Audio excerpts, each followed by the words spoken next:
CP. Are you serious? He's gone! 40, 30, Portis all the way! Touchdown Redskins, 64 yards! 26 minutes. He's pretty sharp, He'll coach you up on the Miami guys and everything else. He's kind of fun to be around. Got an opinion too. I've been blessed to have the opportunity to go out and be myself and say the things that I say, and for the outside world, they can deal with it how they deal with it. 26 minutes with Clinton Portis. CP. Teach him something. Welcome to 26 Minutes, episode 74. CP, Monica McNutt in his house today.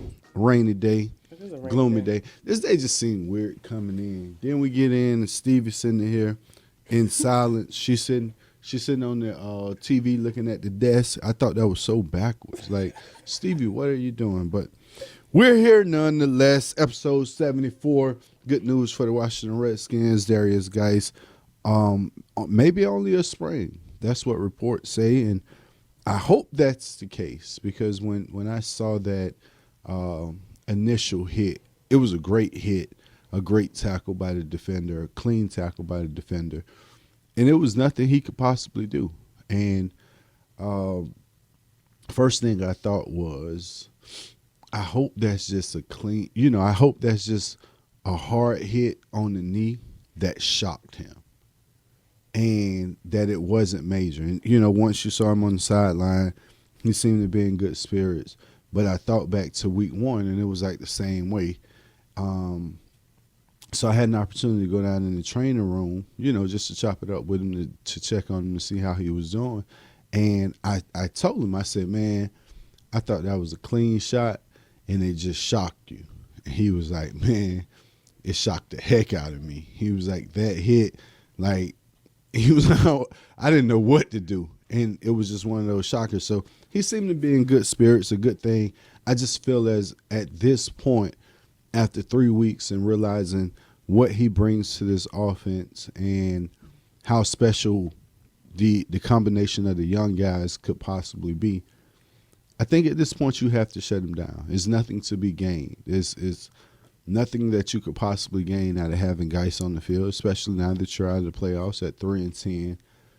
Even if you weren't out of the hunt, there's nothing you can gain. You still have AP, you still have Chris Thompson, so you got a formidable duo that can carry you for these next 3 games. So hopefully they manage it right and allow him to actually have a full offseason, healthy, to come back stronger, faster, and better next season. That makes perfect sense.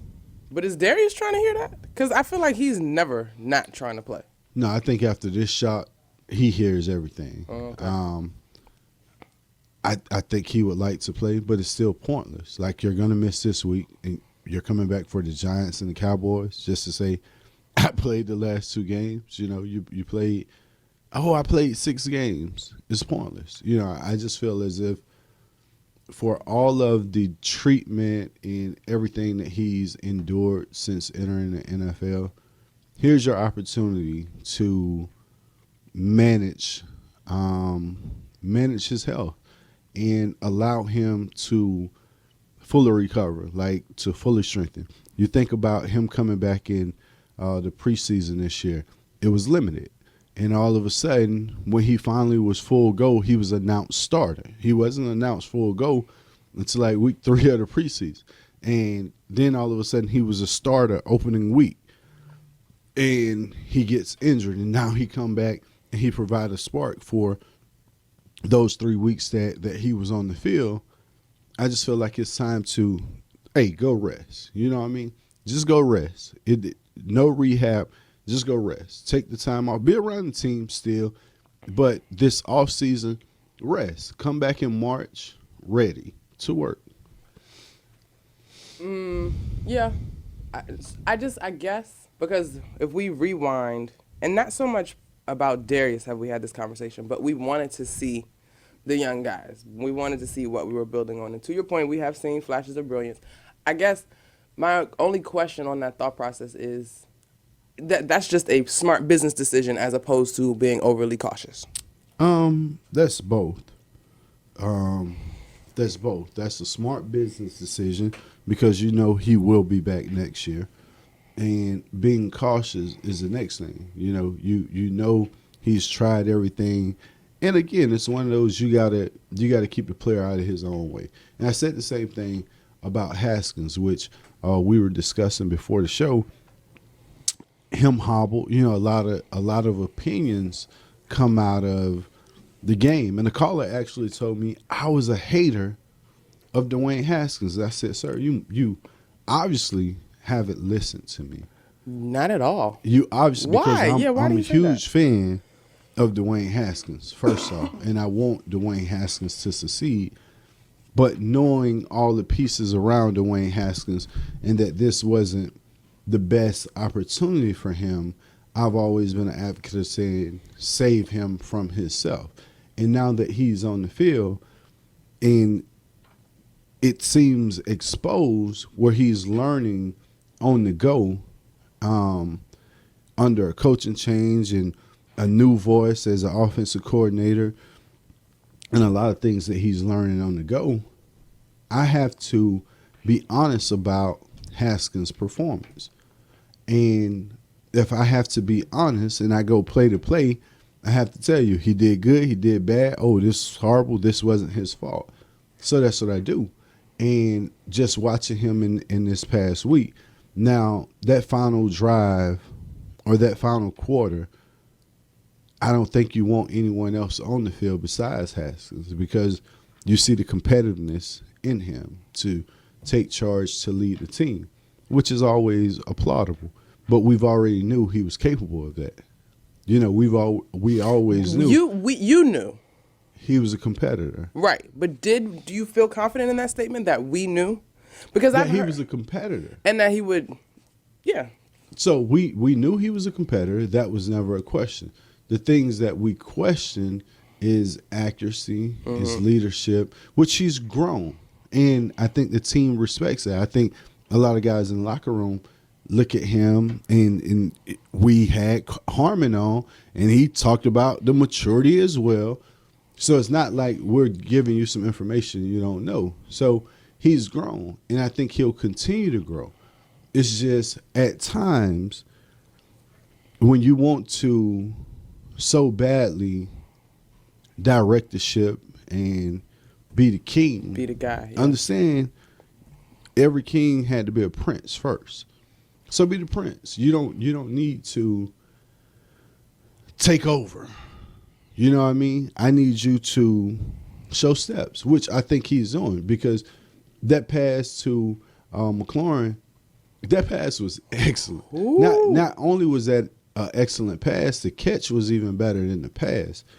But for him to put that ball there in that spot in between two defenders shows you how special he can be. But then you look and some of the throws he turned down on 3rd and 4 when the throw is right in front of you and you're throwing a 15-yard dig or a 15-yard in route. It's just small things, nothing that I would be worried about. It's just the fact of getting to it. So in looking at Haskins and saying, hey, I understand you want to be on the field. That final drive showed all kind of courage. It showed all kind of leadership and toughness. But if you go to earlier in the game, when he couldn't put weight on it, when he couldn't give a handoff, when he couldn't carry out his fake, that's hurting the team. Because as a running back, if my quarterback hands the ball off and stands straight up, all 11 defenders are coming to tackle me. But if my quarterback bootlegs and roll out, then somebody, he's causing attention somewhere. And somebody is saying, run action or fake. So instead of having 11 defenders come after me, I might have 8. I might have 9.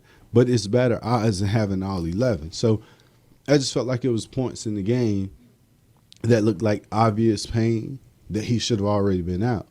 But when you get to the final drive, you're saying, man, this kid is going to be special. Bless you. Okay. Points in the game, that call obviously would have come from the sideline. But do you think then we would have been having a conversation about his toughness? I think we already knew he was tough. When you can stand behind that offensive line and take the hits that he's been taking, there's no question about toughness. But I think you appreciate that because you did this at a real level, right? I think somehow fans think that, to a degree, I mean, I think smart fans will acknowledge the offensive line, but people think that he was supposed to create magic here, right? Are there areas he could have been sharp? He could be sharper, and sure, but to your point, he's growing. But I think to your point that you've been saying all season, you got to look at the entire situation and what he was given and the limitations there. And seeing what he's given and knowing what we're given enough time to pay some bills. The fantasy football season is right around the corner, and this season, there are more ways to win than ever because FanDuel has more ways to win cash prizes and once-in-a-lifetime experiences during every single game, every single week. Never played FanDuel Fantasy before? That's great because new users get a $5 bonus with their first deposit. Sign up for FanDuel now and get $20 in total bonus. Just make your first deposit to get started, and you'll get an extra $5 in site credit every week for 4 weeks. Go to FanDuel.com/FFT or download the FanDuel app. Helping people improve their lives is what should drive business. That's the belief at Koch Industries, which employs more than 65,000 people across America. The team at Koch works together to meet the world's changing needs in transportation, medical care, water filtration, household goods, energy-efficient building products, and everyday technologies, all while consuming fewer resources. See the innovations firsthand at kochindustry.com. Redskins defensive lineman number 93, Jonathan Allen, hates to lose. So he's teaming up with Papa John's and you to help donate to Sasha Bruce Youth Work, helping homeless children in our region every day. Team 93 needs you to make it a winning day for your family and these special children. You'll get a large 2-topping pizza and an order of wings for just $20. And Papa John's will donate 93 cents to Sasha Bruce Youth Work for every single order. Play to eat, play to give, but play to win because nobody wants to lose. Episode 74, 26 minutes. We're going to go around the league. And, this is always the time of year that I think teams begin to separate and start showing playoff form and who you could kind of look for. Early in the season, everybody was like, who's your Super Bowl picks? And you pick a team and they win a couple games and then they vanish. You look at the Carolina Panthers or some of the teams that happened to this year. Who was your pick? You remember? At the beginning of the season? Yeah. I like the Seahawks and the Ravens. Right now, You've definitely been always on the Ravens. Right now, I still like the Seahawks. I feel like people was picking the 49ers off the wild. And I heard a lot of Saints. Well, I'm a Saints fan, so I would say the Saints. All right. But speaking of the Saints and the 49ers, I think they had probably the most exciting game in the NFL this year because I've never seen the Saints lose a 13-point lead and then get beat at home in the Superdome. So Sean Payton was hot. For the 49ers got a hell of a schedule. 3 consecutive weeks they play on the road in Seattle, Baltimore, and New Orleans, and then they go to New Orleans and prevail. And the game came down to a field goal. But the Saints constantly get screwed by calls, man. At some point, I can understand why Sean Payton is hot. Like it's happened too many times that a referee or a call affects his game, which that was clearly a pass interference on the Saints. It was clearly a pass interference.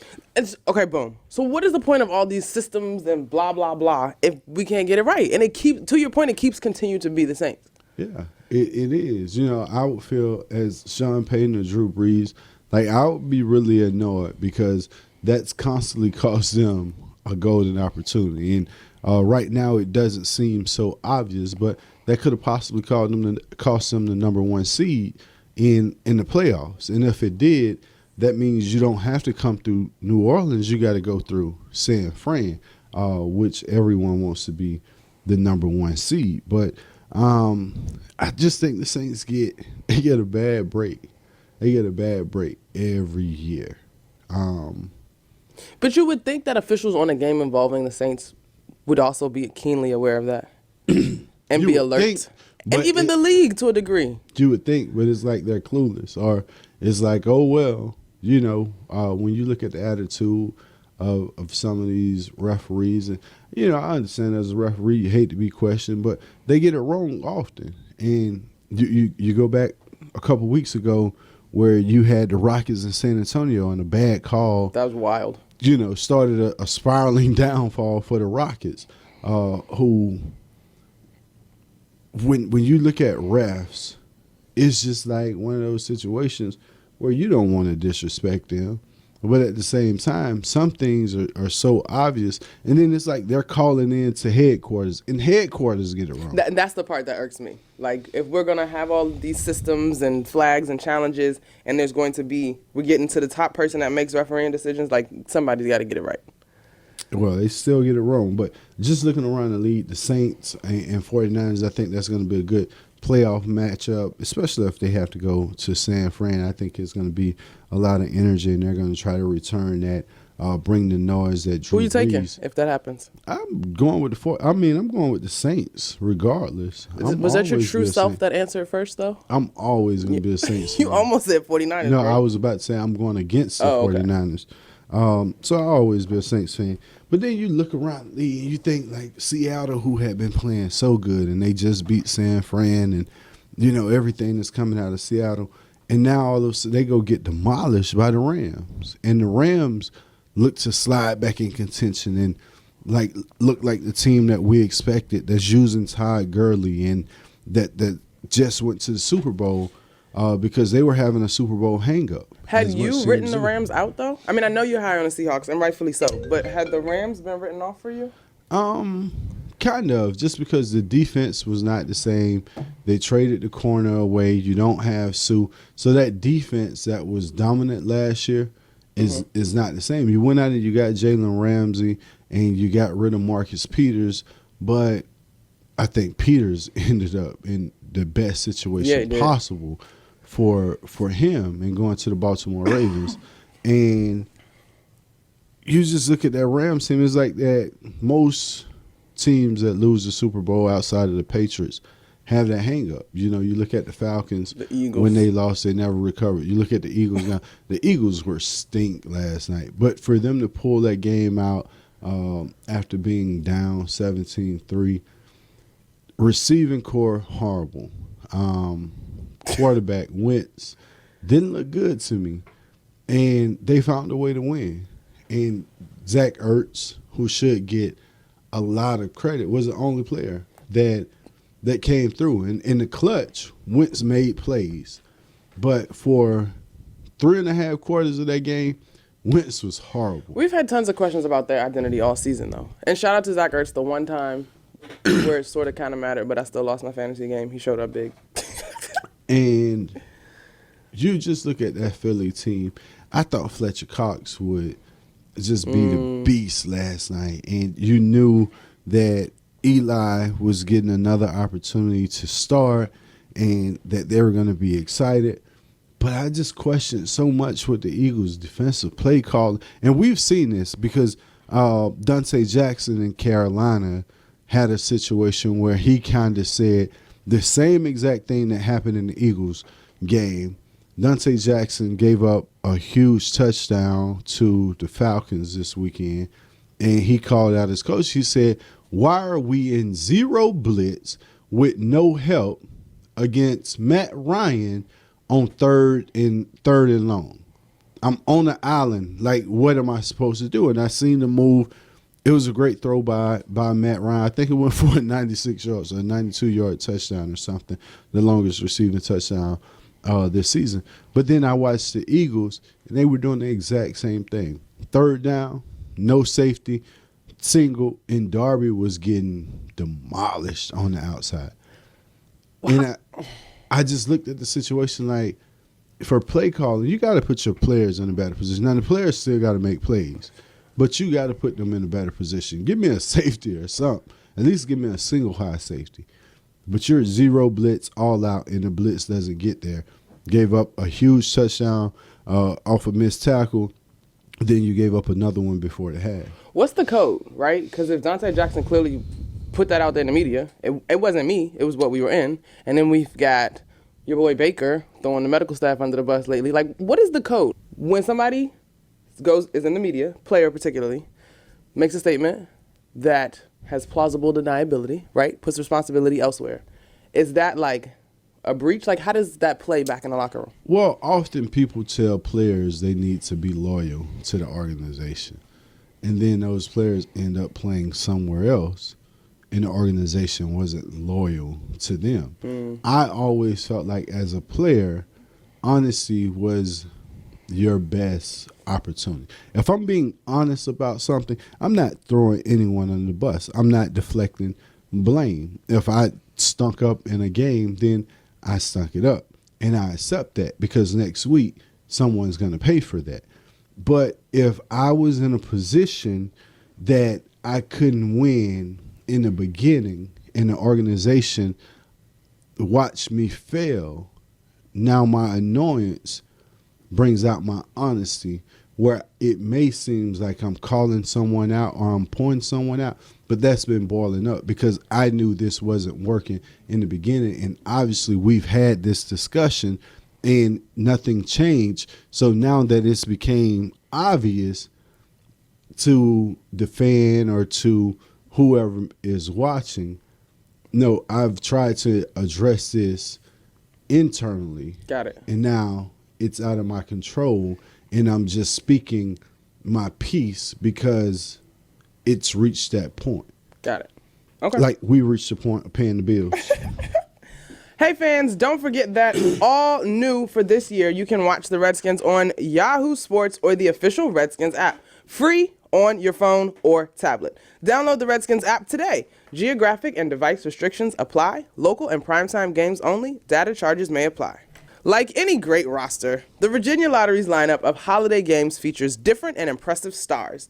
Let's take a look at the lineup. For $1, you can play the Naughty or Nice Scratcher and have a chance to win up to $1,000. The $2 Holiday Cash Games gives players a shot at winning up to $20,000. $5,000 Overload features 300 $5,000 prizes in the entire game. The Holiday 7 Multiplier Scratcher is a clear way to have fun, and the $600 Holiday Bonus Cash is loaded with over 6,500 $600 prizes in the entire game. Plus, there's Virginia's New Year's Millionaire Raffle too. And don't forget that you can play holiday-themed e-games on your mobile device with Mobile Play. All you need is the Virginia Lottery app and to be at a lottery retailer. Give the gift of Virginia Lottery Holiday Games. Enter the Redskins Salute Game Day Sweepstakes presented by Geico Military to win tickets and parking to Redskins vs. Giants game and a Redskins prize pack. Visit redskins.com/salute Game Day Sweeps to enter. Redskins Salute is the official military appreciation club of the Washington Redskins, focused on serving and supporting those who have courageously fought for our freedom. I'm trying to meet that boy Clint Portis, though. They say that boy, they say he's smooth on his feet. I'm trying to teach him something. Teach him something. Teach him something. For me, I got to give you the Performance Player of the Week, presented by Bed Gear, the official mattress and pillow partner of the Washington Redskins. That Performance Player of the Week, I would say Terry McLaurin with the catch. Yeah. But then I think of Guice with the run that kind of ignited the team. And then I look at Fabian Moreau and I say the Performance Player of the Week would go to Fabian Moreau. And this is because he's put together 3 weeks since being named the starter and being on the field. He's put together 3 consecutive weeks where he's giving you a turnover. And that's impressive to me because he's been standing on the sideline this entire time. Matter of fact, he's been in the slot getting demolished, and everyone is saying, what are we doing? Now all of a sudden you put him in position and he's delivering and showing you what he's capable of. So Fabian Moreau, the official Performance Player of the Week, presented by Bed Gear. Whoop whoop. But you know what I think that means? What? That before the season ends, Fabian should come through so we can give him our rapid fire. We can do that. We'll get him. Okay. We'll get him soon. Right now, our favorite time is to talk hoops. Listen, let me just say this. Sunday I had a game call for Fox. I had DePaul versus Buffalo in Chicago. DePaul lost. They were 9-0 heading into the game. College basketball this year, a little nutsy, a little crazy. Very nutsy. Very crazy. Little uncertain.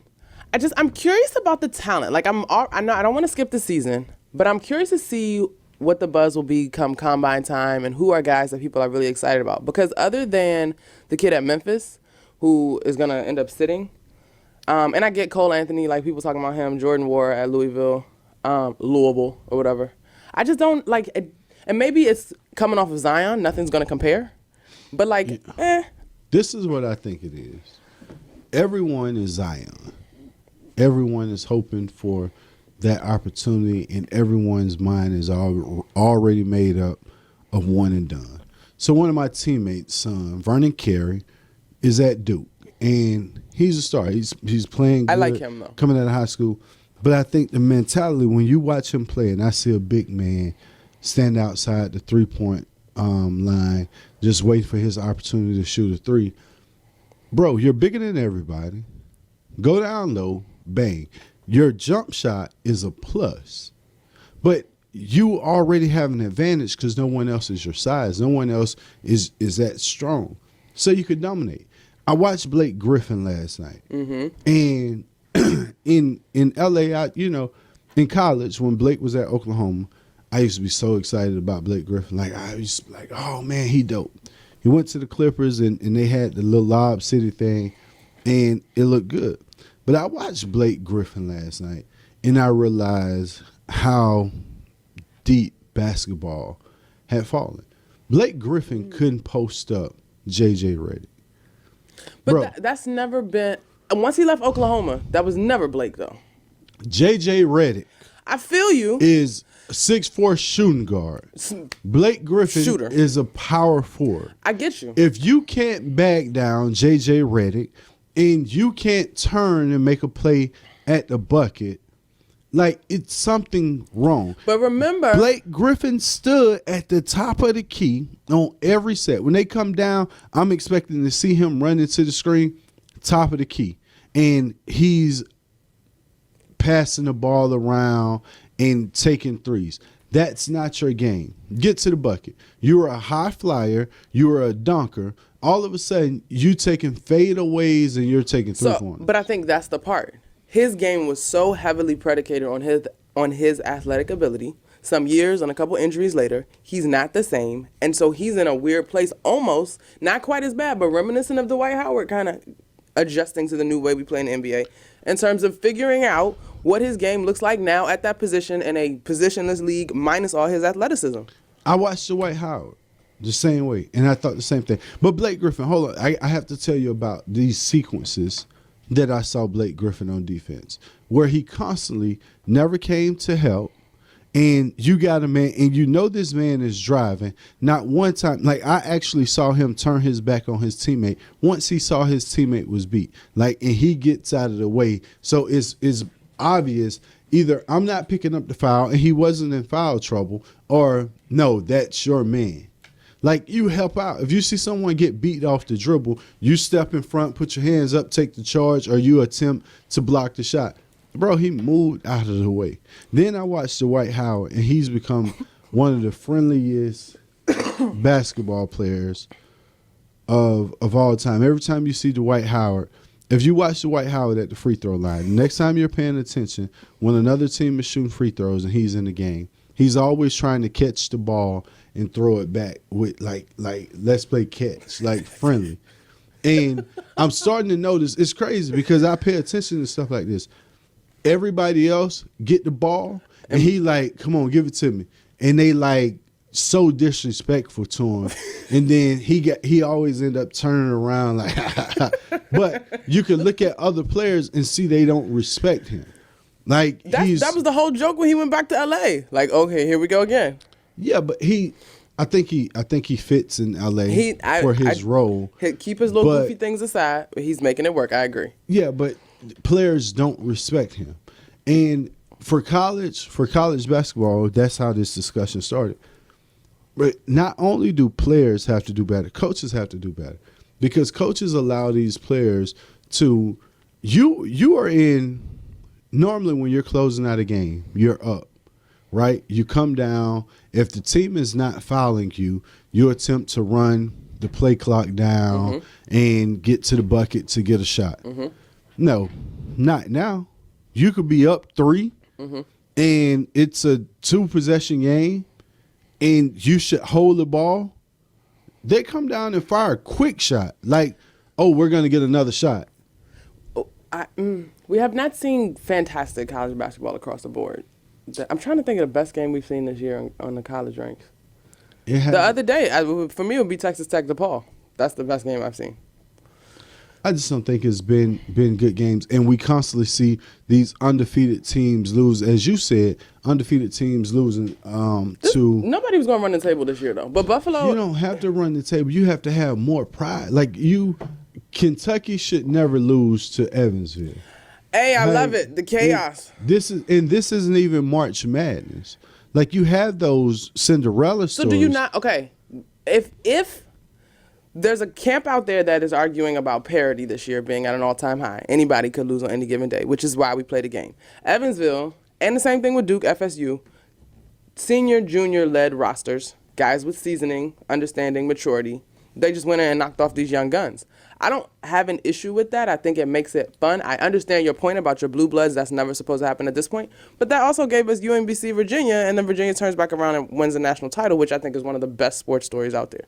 Yeah, but I just feel as if when you have all of these top players in your program and you're tasked with them getting them through this long season of their one and done, and you know they're one and done, they need some kind of structure. When you just look, watching sports. You don't think it's structure?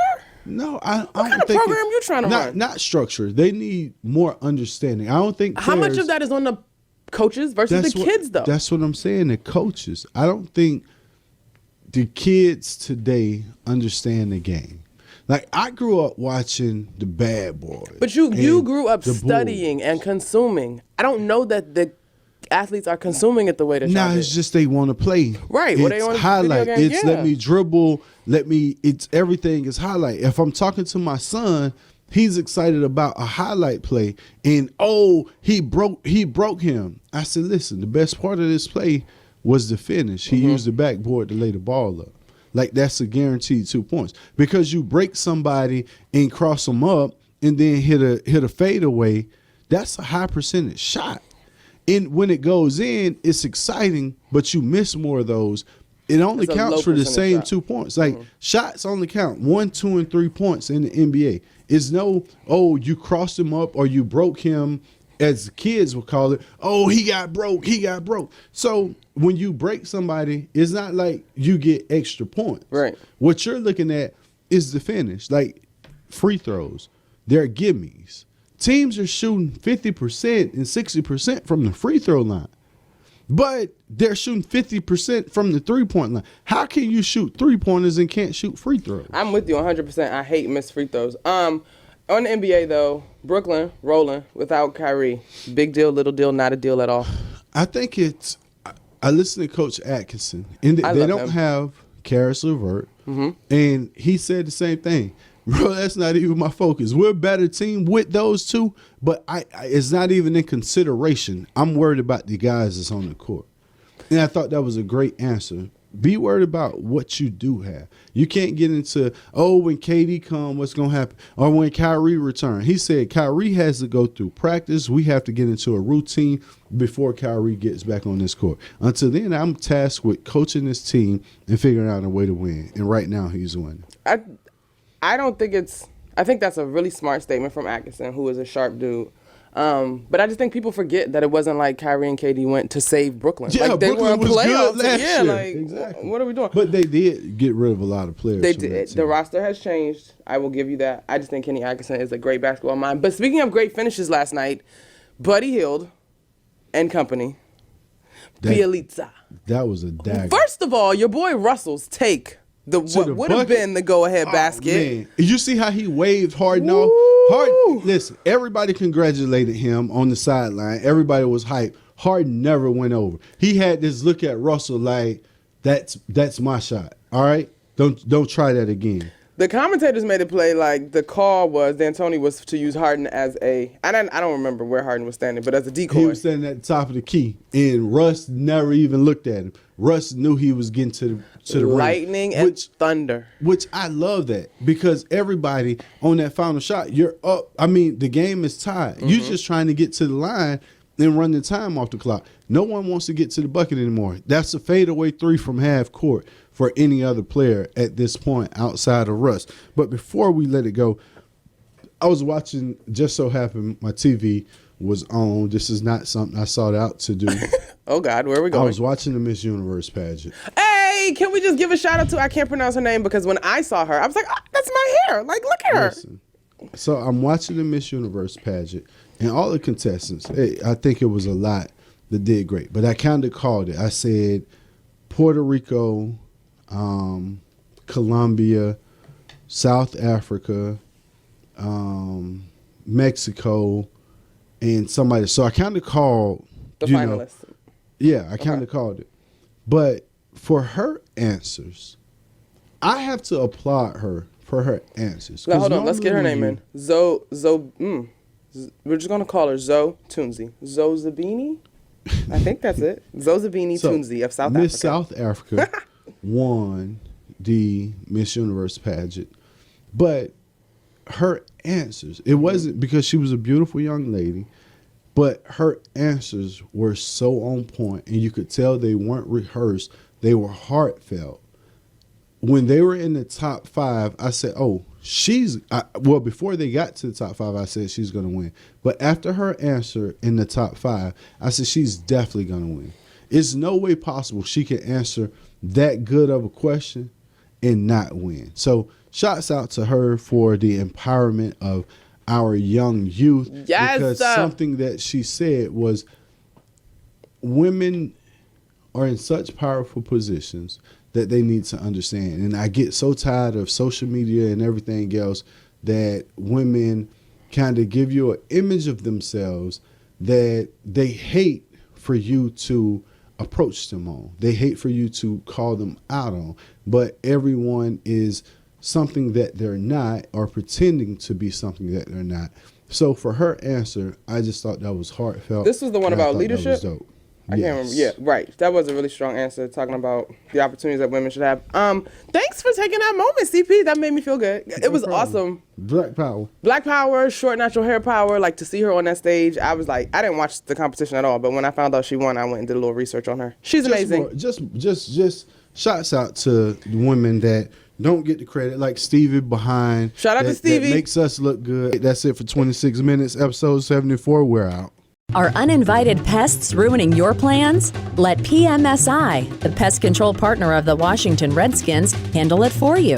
Call today for your free inspection, and they'll work around your schedule to provide you the best solution possible to defend your home territory against pests of all kinds, including mold. Visit mypmsi.com for the game plan to control the pests on your home turf. That's mypmsi.com. At Coke, our 67,000 U.S. employees make things that make your game days better, like fertilizer for greener turf and stronger paper products for tailgating.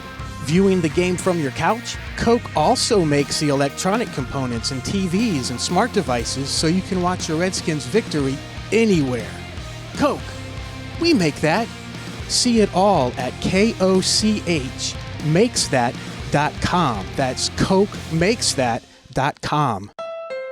And now, time for another Honda highlight. The air was cold, but the deals were heating up at the Happy Honda Days sales event. With the entire versatile roster on clearance, all signs pointed to victory. Turbocharged tandems like the Accord and Civic, or all-wheel drive SUVs like the CR-V, HR-V, Pilot, and Passport. With clearance pricing, everyone's a champion. Have your own Honda highlight with a clearance deal during the Happy Honda Days sales event. Now at your local Honda dealer. Redskins fans, this is Darryl Green. After 20 years of being privileged to don the burgundy and gold on the football field, I've added another team's colors to my collection. For the past 16 years, I proudly adopted the green and blue of Main Street Bank. Whether I'm using their simple-to-use mobile banking or dealing with their incredibly helpful staff, Main Street Bank always makes things easy for me and all of their customers. To find out all the ways they can help you, visit us at mstreetbank.com, member FDIC.